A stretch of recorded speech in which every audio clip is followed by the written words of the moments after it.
did it again. I screwed the planter up bad. It was about 10:30 last night, and I was doing an outside round, and I had no business being swung over as far as I was. I had my end unit up into some grass. I nailed the stump. Luckily we have parts. This is what's called a no-till coulter, and this goes right in front of your seed unit and breaks up some ground so you can get your seed in the trench. It probably would have worked without it, but it was late enough, and I was annoyed, and Carl was with me, so I came back to get a replacement, and I'm heading out early this morning. So this is what I did here. This part mounts right to the front of the planter, and I busted both ends right off where it bolts in.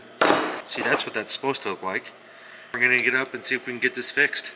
So I was pretty disappointed because I was ready to roll, and there's rain moving in this afternoon, so I really wanted to finish up this one farmer. There's probably about 100 acres left, and I just wanted to be done so everyone was happy before the rain. Instead of being done, I get home at 11:30, I eat some soul food, just kind of sulk.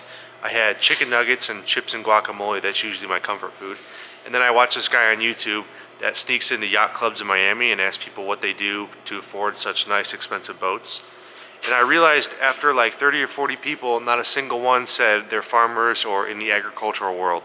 So now I'm just sitting here kind of questioning everything. This is how nice of a guy Carl is. So if you paid attention to the last video, I featured that he got this brand new nice Mitsubishi. My truck, I wouldn't even call it my truck. The truck that I use, I don't really have a daily driver. When I go somewhere that's not farm related, I borrow my mom's truck. But the 250 that I normally use, the NOx sensor went out on it, and that's part of the emission system. So it's just sitting in an idle and it is unusable and the parts back ordered. So it's really cramping our style. 350 that I probably would drive is ready for a big hay delivery. That's the truck my dad typically drives. He's got to use that today. The Dodge, Robbie has to go do some custom spray work. He's going to use that. So I did not have a vehicle whatsoever. So Carl took me back to his house late last night after we got the part ready. Told me I could borrow his nice van. So I super duper appreciate that. That really means a lot. Here we are pulling up on the ride. Broke down.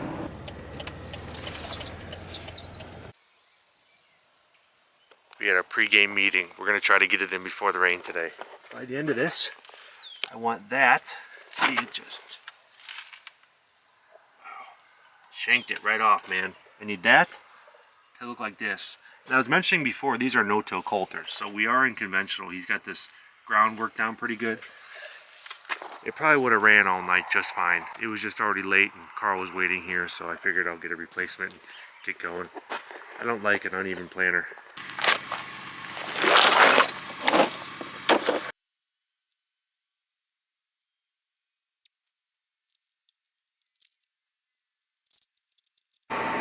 Just for the YouTube, let's return to the scene of the crime. So here's where the 11 p.m. destruction commenced. I'm working on doing the outside of the field. I had no business having the planter over this far. It's on me. I hit this stump with this right here. So I should have been over reasonably 3.5, 4 feet. I was just being an idiot. There, now I'll see you a little better. Better luck next time, huh? This is one of those fun situations where there's hardly a boundary between this ground and the neighbor's ground. Better not plant the neighbor's ground. Yeah, try not to. Sometimes it's not obvious. This is very obvious. It's two different types of tillage. So I can appreciate that. And I've planted this field for years. I'm in the middle of this field, the repair job is working good, I have a second to gather my thoughts. See, on our farm at least, we kind of have this somewhat unwritten rule, 9, 10, 11. We usually don't like to open up fields in the dark when you're tired and all that, and you make mistakes.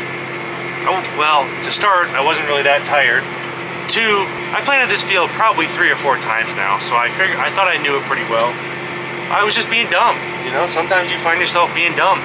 And I am lucky that that's all the damage I caused and that we had one on the shelf and all that stuff, because there is a huge issue getting parts and replacement materials at the moment. So I'm fortunate that that's all it was, and I'm hoping I can go to the rest of the day until this rain and not make any more dumb screw-ups. I totaled the combine head, I beat up the planter last night, so I'm starting to get a little more paranoid. The farmer doing the tillage in front of me marked, I don't know if you can see that tiny red, tiny orange flag.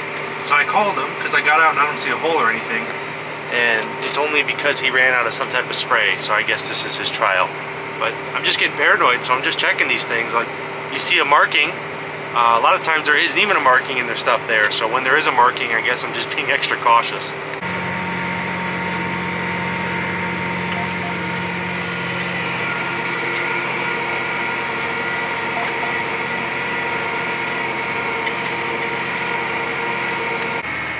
You guys see that tree right there?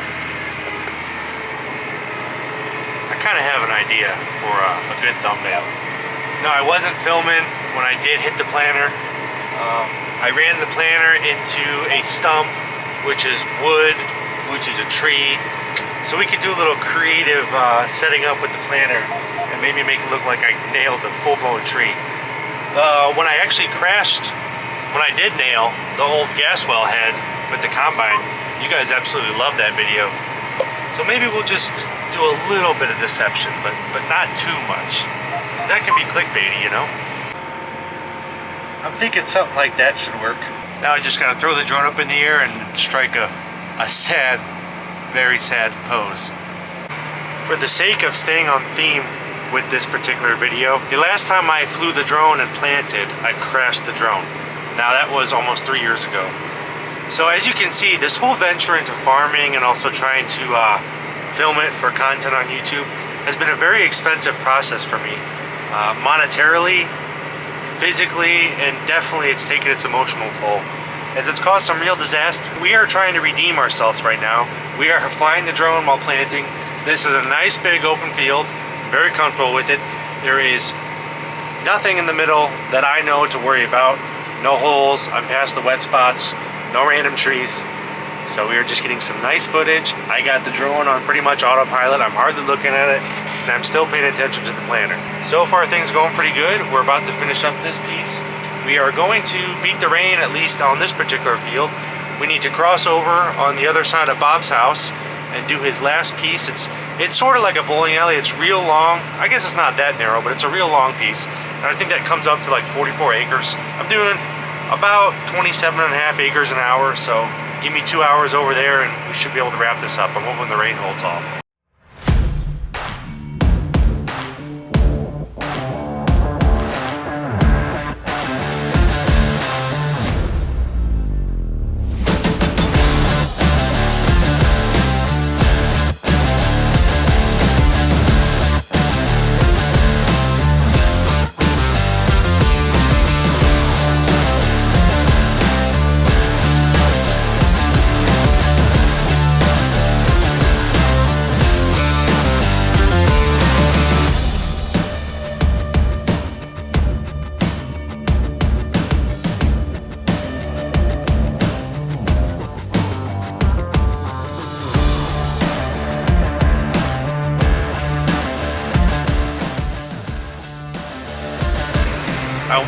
I'm hoping to get a drone angle of what the actual turn over by that tree will be, or something similar. If I ever did something like that, where I just went so far out of bounds, nailed an extremely visible piece of wildlife, that tree, I think I might just quit farming.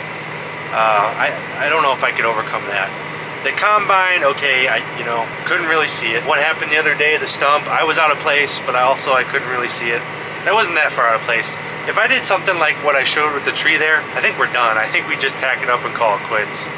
I'll go use my CPA somewhere else or something like that. Actually get a desk job. I made it over here to the long bowling alley piece. It's only partially a bowling alley. It's pretty wide in the front, so that's about the most useless description I've ever made. But anyways, got it opened up. I'm on my long back and forth rows, and I think I need to stop to replace a seed disc. My dad had noticed it. It is pretty wobbly up in there. Alarm. My dad had noticed it when he was planting with this planter the other day. It's pretty wobbly and it's running a little hot. And so Justin got shut down where he was planting, so he ran to pull an implement to grab these parts. And I don't particularly want to shut down because rain is literally on the horizon and I only have like 15 acres left.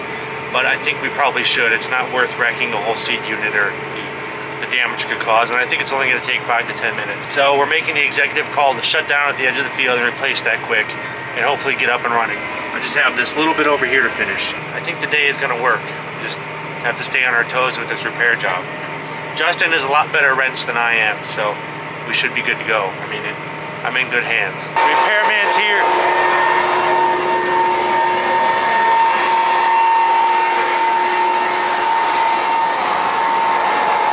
Bob, did you sanction this? Shut me down right before the rain? I don't know. I can't believe it. You have that impact? Yeah. A good farmer's always got his tools. I don't always have my tools, but today I do. For whatever reason. What do we need, PJ? I don't know.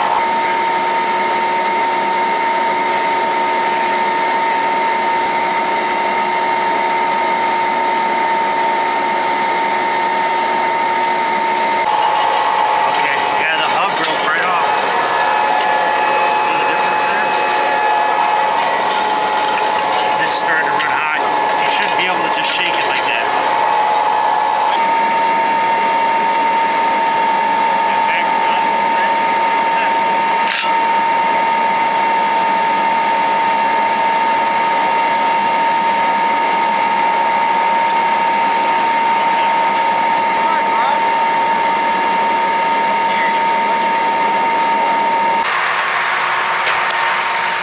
Operator change.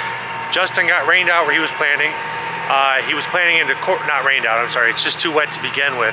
He's planting into corn stalks, which don't really dry quite as well, so the farmer that he's doing work for is going to rip them up a little bit and see if they can get them to dry. So he took over for me. I hope you can handle that baby, and I'm gonna get a semi-load of hay ready. We have, the truck is currently broke down, but they're hoping to be here sometime soon. It's one of those deals, so we'll get that ready. Justin's got 15 acres, and I guess that's it. Thanks, guys. This is the nice rig that Bob was doing in front of the planter, doing an excellent job. It seated really well. What's a little bit unique about this is he's got his tool back here, his tillage, but he also often sprays. He's got his lines running up underneath the tractor, and then he's got his nozzles right here in front of his tillage tool. So that's getting it done. The less passes you have to do, the better off you are. I really like that.